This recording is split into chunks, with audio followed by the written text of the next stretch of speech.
Hello, my name is Debbie Reynolds. They call me the Data Diva.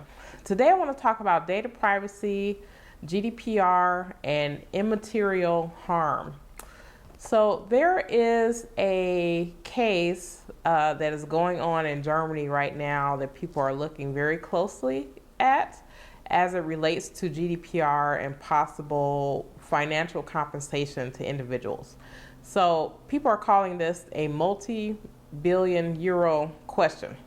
So this particular case, there was a German lawyer who filed suit against a company that sent him a marketing email. So he actually won the case where it said that the company should stop sending him information in marketing emails, but then he appealed that decision to ask for financial compensation.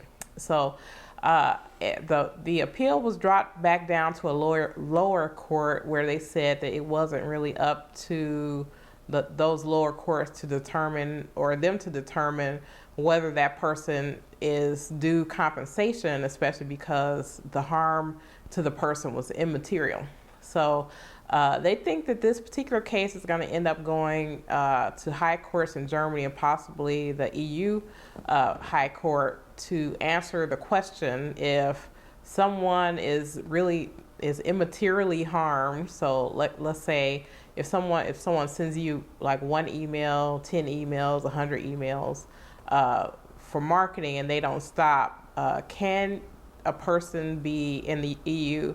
Can they be compensated for the harm, immaterial harm? And if so, how do you calculate that harm? So I think this is, as they say, I think it is a multi-billion euro question, because people are concerned that if the courts rule that people are due compensation for immaterial harm or something as innocuous as getting one email or a few emails from a marketer in a way that's not abusive, if that will open up the floodgates to more cases where individuals can file suit to be able to get some type of economic redress for harm that's immaterial.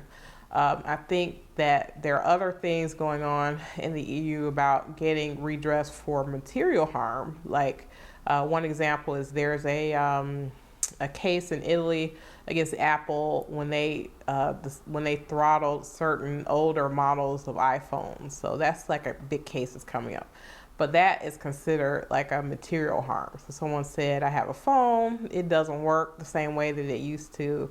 I think those are easier questions, but the question is less easy to answer is about the immaterial harm. I think the thing that's going to make this even more challenging in the EU is because privacy is a fundamental human right in the EU, and I think people are wondering or watching, or at least I'm wondering or watching, if that will be a situation where they'll say the harm is just to the rights of the human, and then maybe that person can get some type of redress and figure out what that redress will be. So it will be interesting to see what happens with this case. It's currently in Germany, but people are thinking if this succeeds in Germany or if it goes up to a higher court, that may influence other member states to be able to do this, and also it may embolden maybe law firms or lawyers to create cases against companies for immaterial harm. That's it. Thank you.